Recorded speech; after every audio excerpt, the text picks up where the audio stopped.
morning everybody. I am going to cover a new topic, but before going to start the new topic, I just want to discuss a simple case, and case in context of communication. Like, here is a person, Mr. A, and we can say any person, and he is a good friend of Mr. A, is Mr. B, and both wants to communicate with each other. But problem is that Mr. A or Mr. B having a simple communication model, like a conventional communication model by which they can communicate, but restriction is that when one speak, another will listen, and when another will speak, second one will listen. Now, I am going to convert this scenario in process of operating system, in context of operating system. Let us assume Mr. A is process P1 and Mr. B is process P2. Means Mr. A is process P1 and Mr. B is process P2, and these two processes wants to communicate with each other. Then can you guess what is the topic which is I am going to cover? Any guess? Yes, this topic is related to inter-process communication. Now I am going to clarify what is process. First of all, you have already studied in operating system, and active program is called process, or we can say process is a program which is under execution. Means P1 is one program and P2 is another program, and they want to communicate, but there are so many mechanisms by which they can communicate with each other. I am just listing the mechanism here. First of all, the first mechanism is by the use of pipe. Second one, with the help of shared memory. Shared memory. Third one, with the help of sockets. And there are so many listing. We can do two programs can communicate with the help of a simple file as well. But when we involve some file, one program writes something on file and another will going to consume the information which is written on the file, it's become increase the latency. So now I am going to discuss this topic.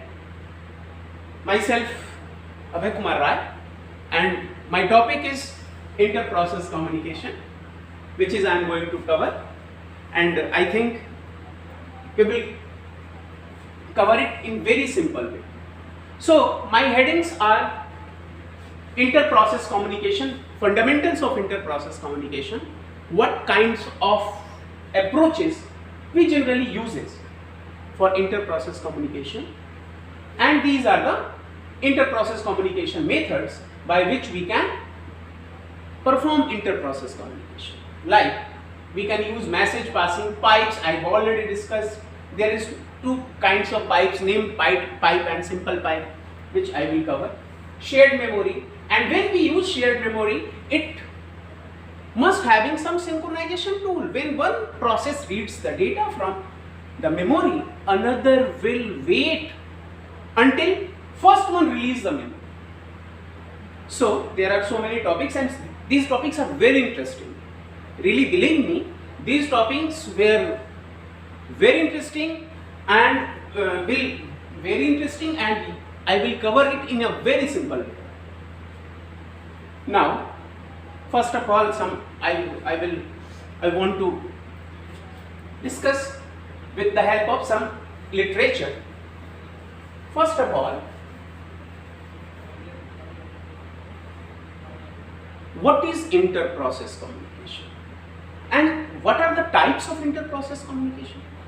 First of all, there is two, I've already discussed in my case study, or we can say simple case which I have discussed earlier, Mr. A and Mr. B, or we can say process A and process B wants to communicate with each other. Means when two processes communicates with each other with the help of any mechanism is called inter-process communication. Am I clear? I am just once again repeating what is inter-process communication. Means when two process 1 or process 2, process A or process B wants to communicate with each other, and this phenomena, or we can say this, the whole operation is called inter-process communication. Means two processes are going to exchange their data with each other. Now, there is two kinds of inter-process communication. First of all, process A and process B are related. Both are related. And related in what manner? Might be process A is parent of process B, or process B is parent of process A. Means a process can initiate another process. You have already studied about it in C programming language, how to create some process with the help of fork method. With the help of fork method, we can easily create some process. But the second scenario means related processes. Second scenario, these two processes are completely not related with each other. Means these two processes are independent process. Like when we do some client server related program, like a simple chatting program which you use in day by day in your daily routine. In simple process, or we can say in simple way, when A and B both are independent process and both are not related to each other, like, and both wants to communicate with each other, then what mechanism we will go to cover, and by the which way they can communicate with each other. Now, there is two cases. First of all, the related match process, and second one is the independent process, means not related processes. How they can communicate, going to communicate with each other. Now, before I explain these independent or not related processes communication model, I just want to share how many ways these processes can communicate. Like I have already stated in my case, there is only one method. They having a conventional communication model by which one can speak and another will listen, and another will speak, the second one will listen. Means the half duplex communication model.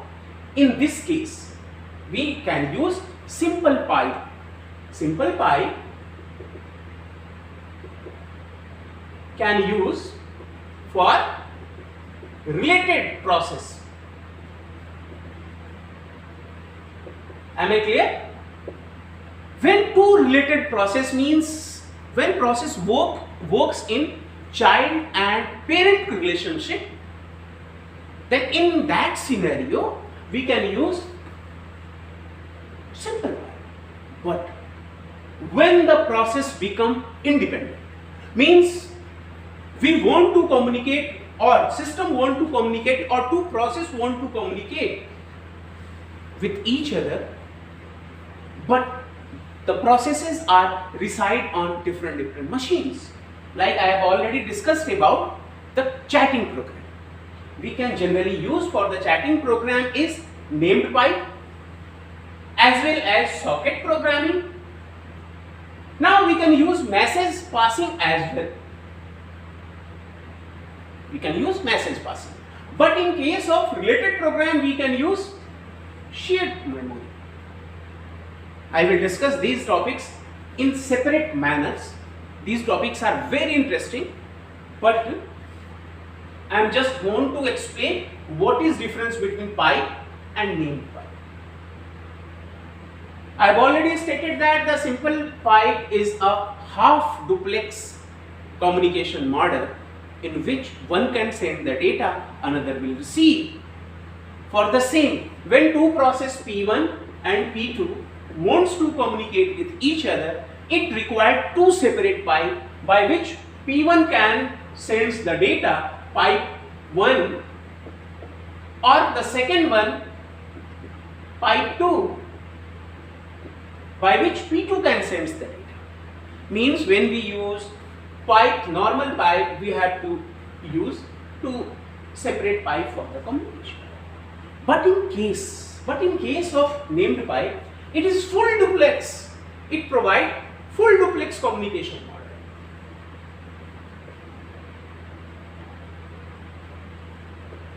Means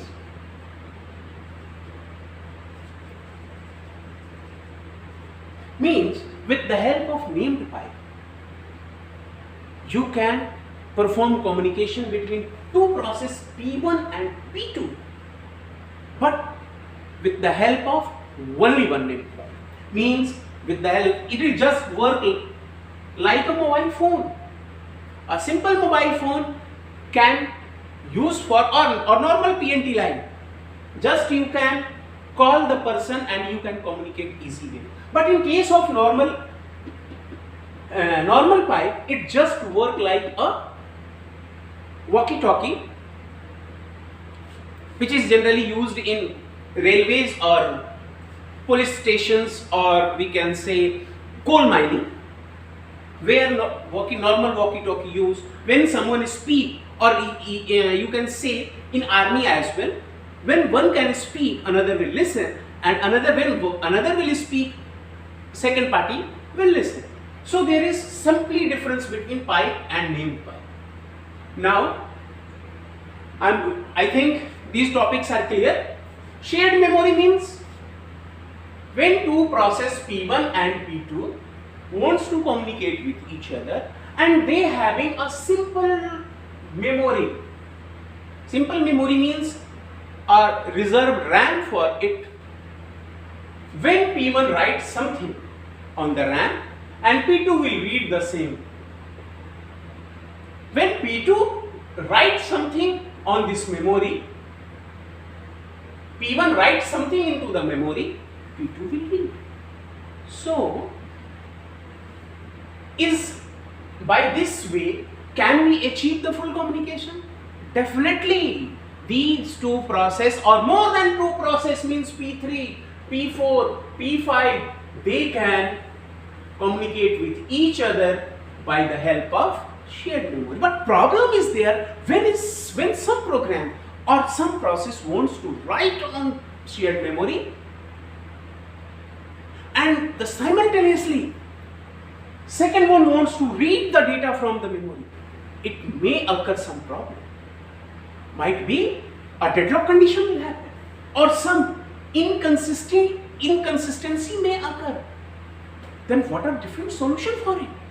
Now, I have already talked about it's required some synchronization tool by which these processes can synchronize each other and they do not disturb each other when some process will write something and another will read something. Now, am I connecting? Yes. Okay. Now, the message queue. Message queue just works like a pipe. But there are different slots, or we can say these pipe can having different message blocks, and one program write the message with the process ID and the message body. Means receiver name, receiver, process ID and message. Sender will send the information or message with the receiver ID, process ID and the message, and these message queue contain a huge amount of information because simultaneously many program can share the message queue as well. Means the receiver just read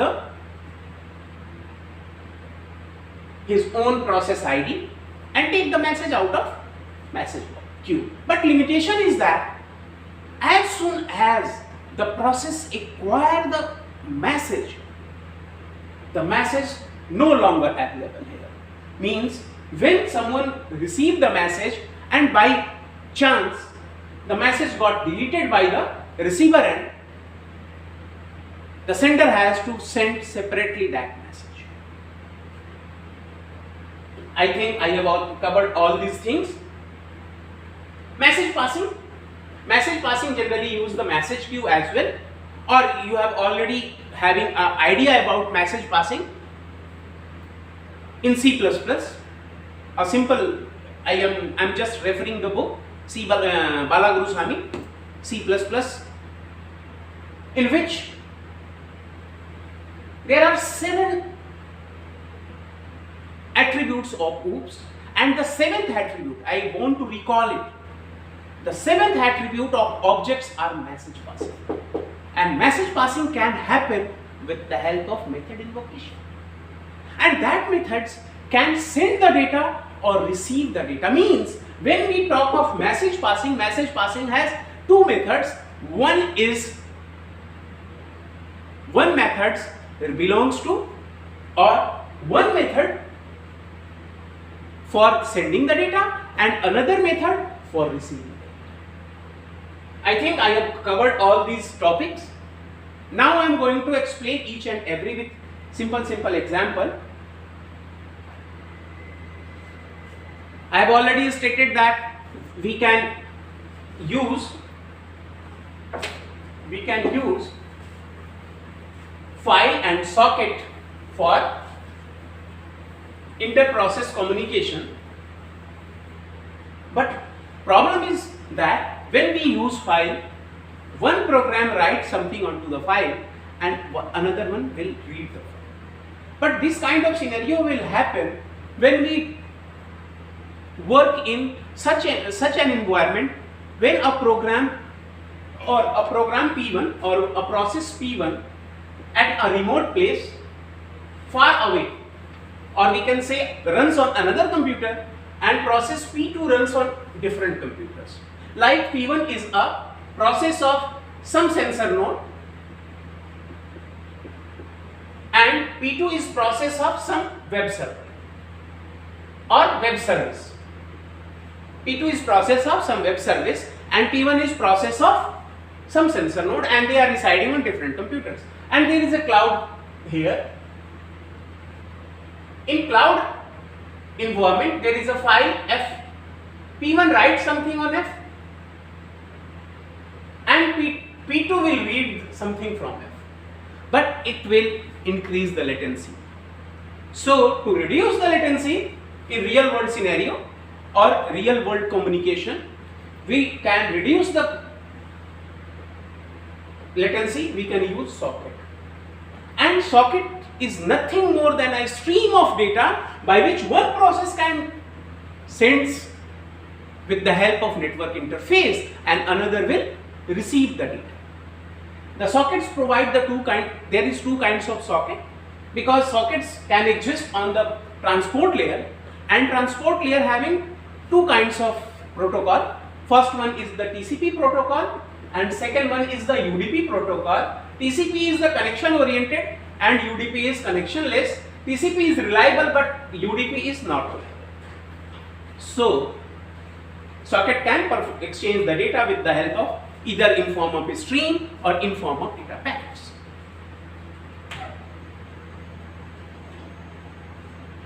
Now I am just going to explain these topics. I have already stated that pipe is unidirectional communication model, and this communication model can use for communication between 2 processes when one process sends the data to another and another will read, and the second party sends the data then first party will read. Means this is a simple read-write method, and with the help of pipe we can sense the data and receive the data. Now the second is shared memory. Shared memory I have already discussed. There is two process, and two process can write something on memory, and that memory can be shareable among the processes. But the problem is that there will be a synchronization problem with the for the solution of synchronization problem we can use monitor, semaphore and some signals related things.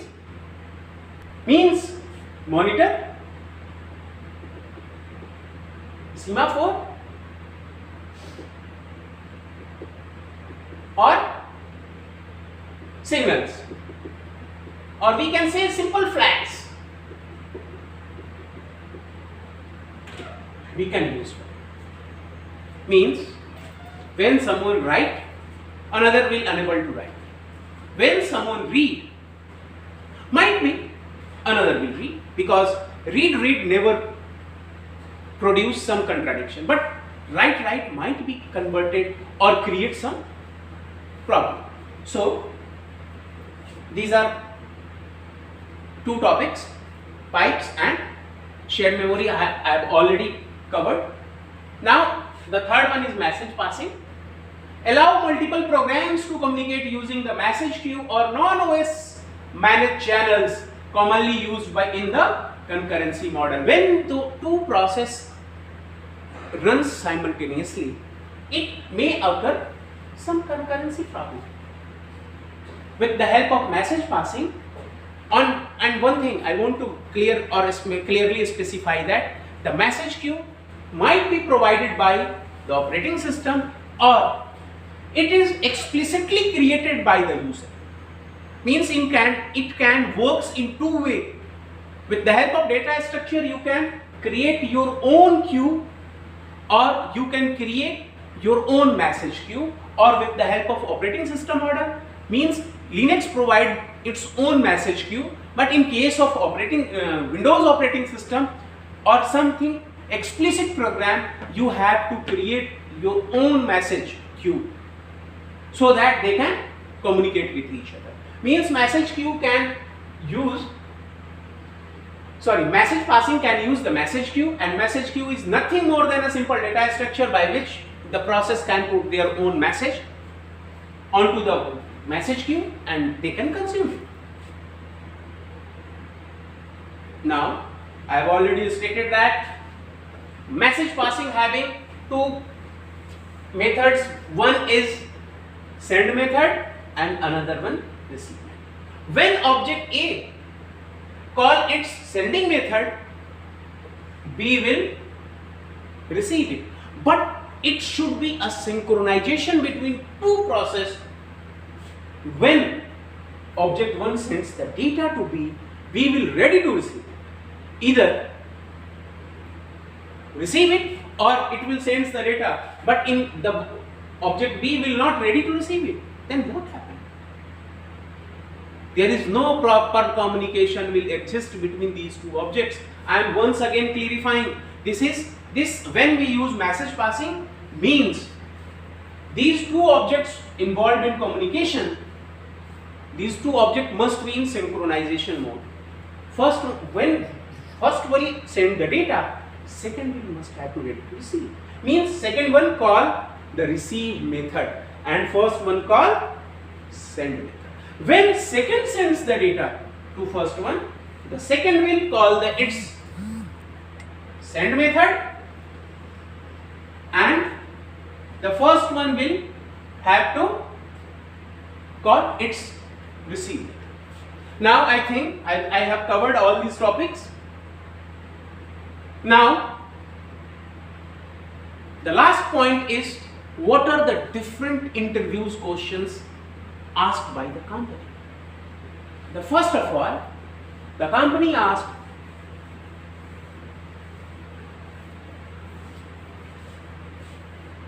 simple question related to this topic.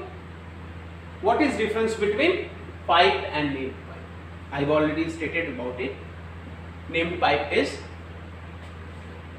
such kind of mechanism by which we can it's provide full duplex communication model. But in case of pi, it only half duplex communication. It can be used in related processes,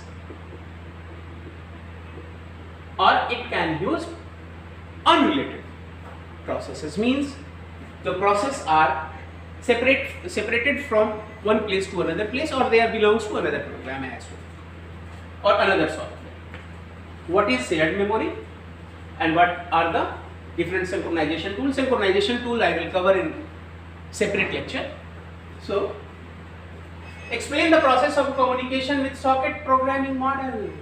How connection can be exist or established between two sockets with the help of TCP and UDP protocol. Means you have to go through for some TCP or UDP related topics, and you have to refer the networking portion, or you can refer the book Tenenbaum for the more clarification of this, or you can also refer socket programming in Java or C#, by which you can specifically go for the programming model for TCP and UDP. The last but not the least, what do you mean for the full duplex communication with explain with example? Means what is full duplex model and by which way it can be performed. Explain with simple example. Now I think this is enough for today, and I will cover some more advanced topic in my upcoming lecture. Thank you so much.